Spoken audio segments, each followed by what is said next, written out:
Social media पे जो एक सैलाब नजर आता है खासकर एमआईएम के प्रति, वो जमीनी हकीकत में दिखता नहीं है। ये इसलिए होता है क्योंकि व्यवस्थित नहीं है। मैं चुनाव लड़ा और विरोधी हो चाहे पक्ष का हो, हर एक व्यक्ति का मानना था कि 1.5 से 2 लाख वोट इनको आएगा, चुनाव जीते या हारे उसका पता नहीं, और लग भी रहा था। लेकिन चूंकि संगठन नहीं है हमारे जैसे बड़ी पार्टियों का संगठन है, तो ये कारण है जो आप कह रहे हैं कि वो ताकत है, फूल हमारे जगह जगह बिखरे हुए हैं लेकिन वो एक धागे में पिरा हुआ नहीं है। तो संगठन बना करके यही मुहिम हम लोगों ने शुरू किया है और आप देखिएगा आने वाले 1 महीने के अंदर आपको दिखेगा। 10 सालों से एमआईएम जो है बिहार में लगभग काम कर रही है और अख्तरुल इमान साहब को छोड़कर दूसरा एक चुनाव हुआ विधानसभा का, लोकसभा का, मगर अख्तरुल इमान साहब को छोड़ के कोई दूसरे ना विधायक बने ना सांसद बने।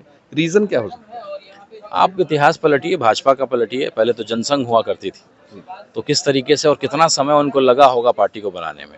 हम तो बहुत जल्दी पॉपुलर हो गए हैं क्योंकि ओवैसी साहब का क्रेज है, ओवैसी साहब को चाहने वाले लोग बहुत सर हैं। जल्दी पॉपुलरिटी की आपने बात की, तो अभी तो देखा जाए कि रिसेंट टाइम में सबसे पॉपुलर जो कम से कम वक्त में प्रशांत किशोर पॉपुलर हो गए, और उनके तरफ जो एक मुसलमानों का, खासकर जो एमआईएम लगातार मुसलमानों की हक की और हुकूक की बात करती है, दलितों पिछड़ों की बात करती है, प्रशांत किशोर बहुत ही कम वक्त में एक अच्छी खासी भीड़ वेटनरी ग्राउंड में जमा कर देते हैं, और कहीं ना कहीं वो तबका, खासकर मुस्लिम तबका, उनके तरफ जाता हुआ दिख भी रहा है।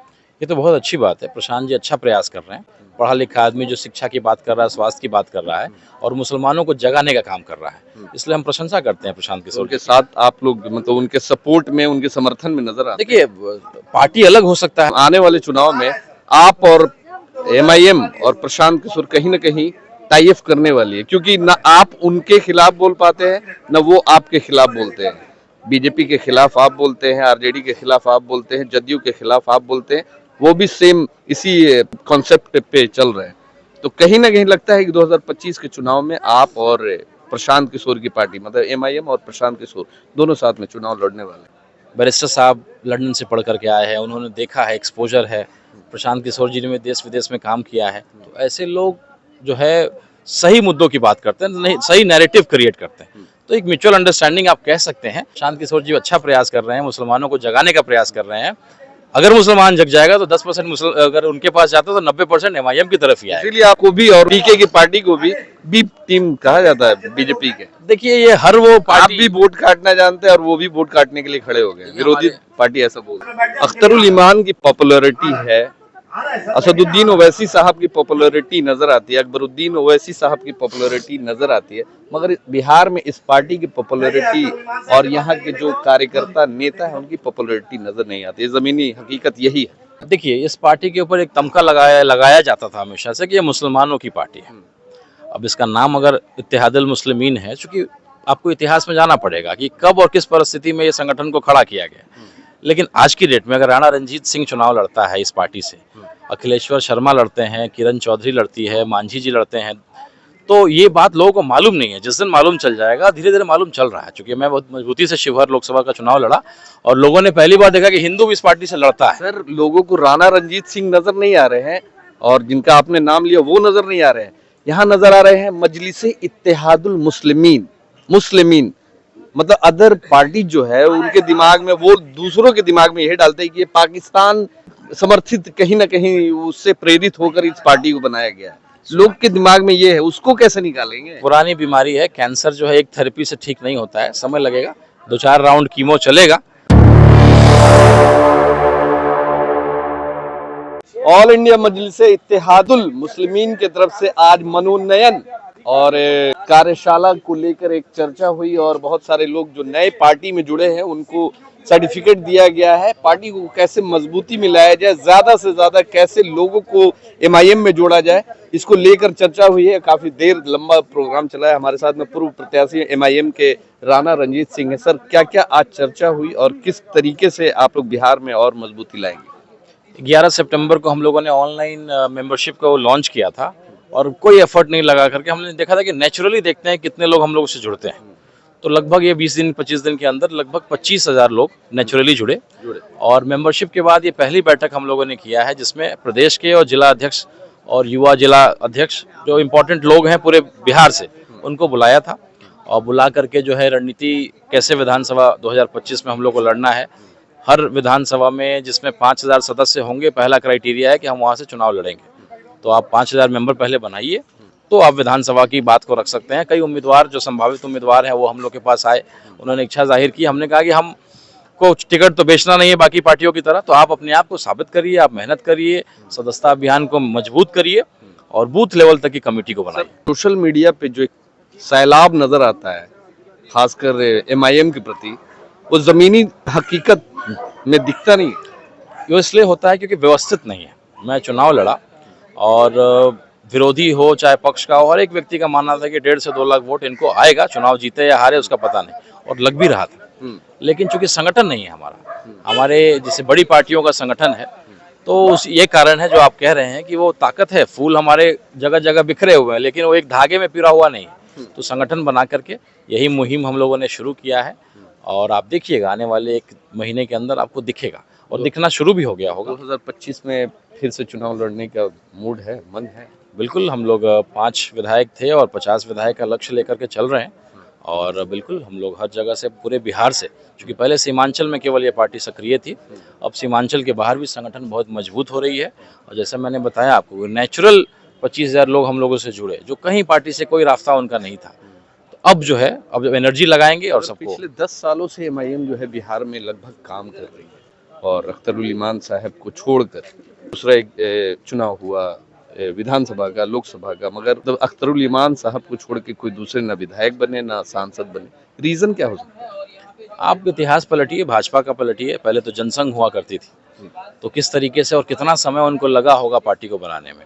हम तो बहुत जल्दी पॉपुलर हो गए हैं क्योंकि ओवैसी साहब का क्रेज है, ओवैसी साहब को चाहने वाले लोग बहुत सर हैं। जल्दी पॉपुलैरिटी की आपने बात की, तो अभी तो देखा जाए कि रिसेंट टाइम में सबसे पॉपुलर जो कम से कम वक्त में प्रशांत किशोर पॉपुलर हो गए और उनके तरफ जो एक मुसलमानों का, खासकर जो एमआईएम लगातार मुसलमानों की हक की और हुकूक की बात करती है, दलितों पिछड़ों की बात करती है, प्रशांत किशोर बहुत ही कम वक्त में एक अच्छी खासी भीड़ वेटनरी ग्राउंड में जमा कर देते हैं और कहीं ना कहीं वो तबका, खासकर मुस्लिम तबका, उनके तरफ जाता हुआ दिख भी रहा है।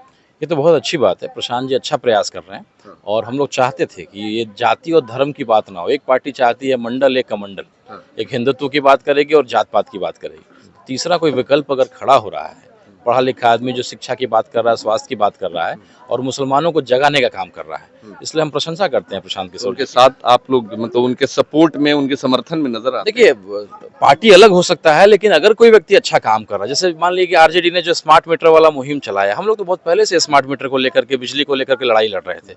ये आरजेडी का अच्छा मुहिम है, अगर उसमें हमारा मदद चाहता है तो हम खड़े रहेंगे उनके साथ। ऐसा लगता है सर कि 2025 के चुनाव, आने वाले चुनाव में आप और एमआईएम और प्रशांत किशोर कहीं ना कहीं टाई अप करने वाली है, क्योंकि ना आप उनके खिलाफ बोल पाते हैं ना वो आपके खिलाफ बोलते हैं।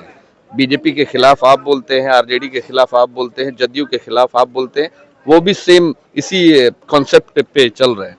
तो कहीं ना कहीं लगता है कि 2025 के चुनाव में आप और प्रशांत किशोर की पार्टी, मतलब एमआईएम और प्रशांत किशोर दोनों साथ में चुनाव लड़ने वाले हैं। देखिए, अनसेड अंडरस्टैंडिंग होती है। बैरिस्टर साहब लंदन से पढ़ करके आए हैं, उन्होंने देखा है, एक्सपोजर है।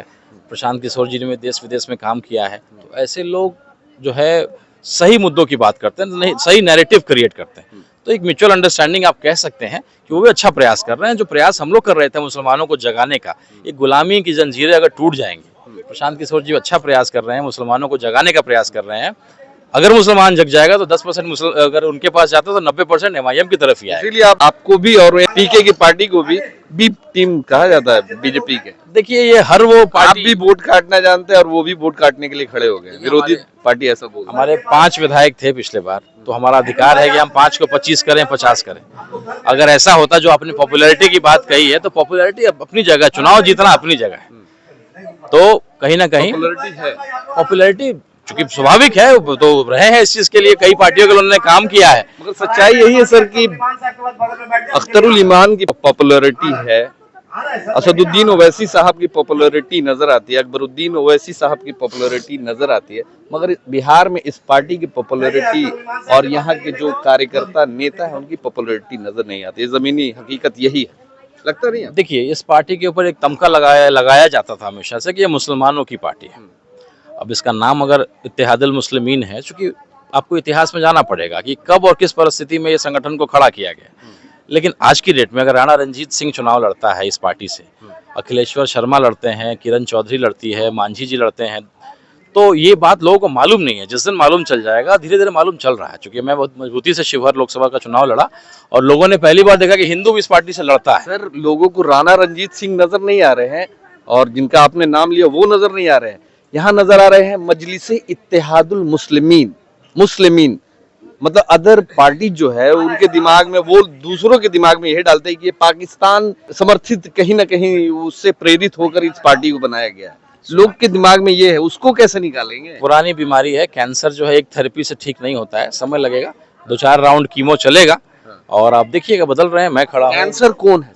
यही जो जाति का जो जहर हम लोग के फैलाया गया है, जो बीमारी जो हम लोग के बीच में जहर डाल करके पनपाया गया है कि आपस में जो है हिंदू मुस्लिम करते रहो, इधर से बीजेपी को भी फायदा होगा, हिंदू वोट मिलेगा। राज सिंह का आज बयान सुना आपने? अभी 2 घंटा पहले भी उन्होंने बयान दिया है कि बिहार में एक खास समाज जो है बिहार को बर्बाद करना चाहता है। पटना हटिया का जिक्र करते हुए, पटना हटिया जो ट्रेन हादसा जो होते होते रह गया, उसका जिक्र करते हुए उन्होंने कहा कि पटना हटिया जो ट्रेन हादसा होने वाला था, मुसलमानों की बड़ी देन थी और आतंकवादियों को बढ़ावा दिया जा रहा है। क्या कहेंगे इस पे? गिरिराज सिंह जो है, जो जहर बांटने की बात कही है, तो वो तो उसके मैन्युफैक्चरर हैं, उन्हीं के फैक्ट्री में तो ये जहर बनता है और वो यही, इनकी पहचान ही यही है। इन्होंने कभी किसी गरीब की बात की है, कभी किसी पुल की बात की है, कभी किसी सड़क, किसी अस्पताल की बात कही है, बेगूसराय में अस्पताल की क्या हालत है, शिक्षा कभी बात की है?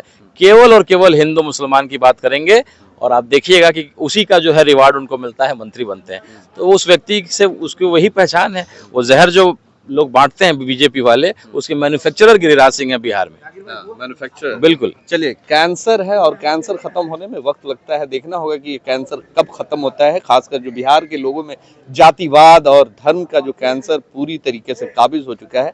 किस दवा या किस मेडिसिन से ठीक होता है? प्रशांत किशोर की दवा से ठीक होता है या फिर MIM की दवा से ठीक होता है या फिर यहाँ की जो सो कॉल्ड सेकुलर पार्टी है, बहुत सारे ऐसे पार्टी है, उनके दवा से ठीक होता है? आने वाले 2025 के चुनाव में देखना होगा। धन्यवाद। जिसको भी ओहदा मिला है उसकी इज्जत करें, इसलिए कि अमीर का, हर आदमी को जो भी अमीर बनाया जाता है उसकी इत्तबा करना होगा और उसको मानना होगा। क्यों? वो जिस तरीके का भी आदमी है, उसको अगर कोई भी कमी है उसके में, तो उसको उससे बात किया जाए, पार्टी के अध्यक्ष से बात किया जाए और आदिल साहब उनसे बात किया जाए। इस तरीके से बात कर करके हर जगह पे, हर जिला में एक कमेटी हो, प्रखंड कमेटी हो, फिर हर गांव में भी एक कमेटी हो, बूथ लेवल पे कमेटी बनाने की कोशिश करें। हम लोग पार्टी के लिए तन मन धन और सब खर्च करेंगे तो इंशाल्लाह पार्टी बहुत आगे जाएगी। अभी देखिएगा, अभी बहुत ज्यादा मामला हम लोग का आ रहा है आगे, कि हम लोग बहुत आगे बढ़ चढ़ कर काम कर रहे हैं। जितने भी MIM के पार्टी हैं वो ईमान वाले ही लोग हैं, इसलिए बहुत इज्जत है। अभी आप कहीं पे भी देख रहे होंगे तो सब लोग देखते हैं कि MIM में शेर ही MIM में रह सकता है, इसमें बिल्ली और चूहे का काम नहीं है। इसलिए मैं आप लोगों से गुजारिश करना चाहता हूं कि बहुत मजबूती के साथ लगें और हर क्षेत्र में अपना काम करें।